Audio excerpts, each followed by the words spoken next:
ఒకసారి మనం కొంత లోపలికి వెళ్ళే ప్రయత్నం కూడా చేద్దాం. సో ప్రస్తుతం హిడ్మా తల్లి నివాసం ఉంటున్నటువంటి ఇల్లు ఇది. ఒకసారి చూడొచ్చు. సో ఈ ఈ గ్రామాన్ని ఓయుపార అంటారు. పార అంటే గూడెము వీధి అన్నట్టు. సో ఈ యొక్క పూవర్తి గ్రామంలో దాదాపు 7-8 పారాలు ఉంటాయి. అంటే గూడాలు అనమాట, చిన్న చిన్న వీధులు లాంటివి. సో అందులో ఒకటి ఇది ఓయుపార. సో అక్కడ ఆ తల్లి నివాసం ఉంటున్నది. సో ఒకసారి ఈ ఇంటిని మనం చూడొచ్చు. ఈ ఇంట్లో ఉన్న పరిస్థితులు కూడా మనం చూడొచ్చు. ఎట్లాంటి సిచ్యువేషన్ ఇంట్లో ఉందో మనం ఒక్కసారి గమనించవచ్చు.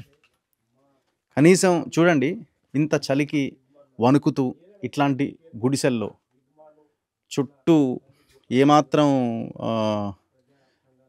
ఇది లేకుండా, రక్షణ లేకుండా ఉన్నటువంటి ఇల్లులాగా మనకు కనబడతా ఉంది. చూడండి, ఏమైనా లోపలికి రావచ్చు.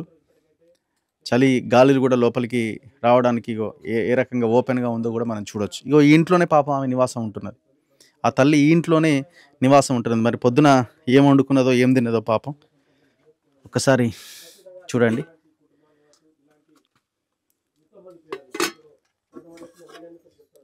వీళ్ళు ఈ ధాన్యాన్ని తింటారు వీళ్ళు. చూడండి, ఇది యాక్చువల్గా మనం బ్రౌన్ రైస్ అంటుంటాం, కానీ ఇది చాలా హెల్దీ ఫుడ్డే. ఎందుకంటే వీళ్ళు రైస్ మిల్లులకు వెళ్ళి దాన్ని 2-3 సార్లు పాలిష్ చేసిన తెల్లన్నం తినరు వీళ్ళు.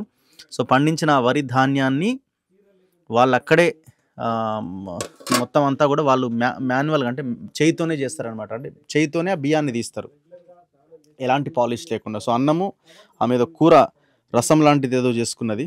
ఎవరి ప్లేట్లో చూడు ఈ గిరిజన ఈ గూడాల్లో కూర రసం లాగానే ఉన్నది. మనం చాలా ఇల్లు తిరిగినప్పుడు మనం చూడడం జరిగింది. సో ఈ ఇంట్లో ఆమె ఉంటున్నది. చూడండి, కనీసం ఎంత ఈ చలికాలం ఏ రకంగా వీళ్ళు పడుకుంటారు ఏంటి అన్నది కూడా మనం చూడొచ్చు. చాలా దారుణం పరిస్థితి.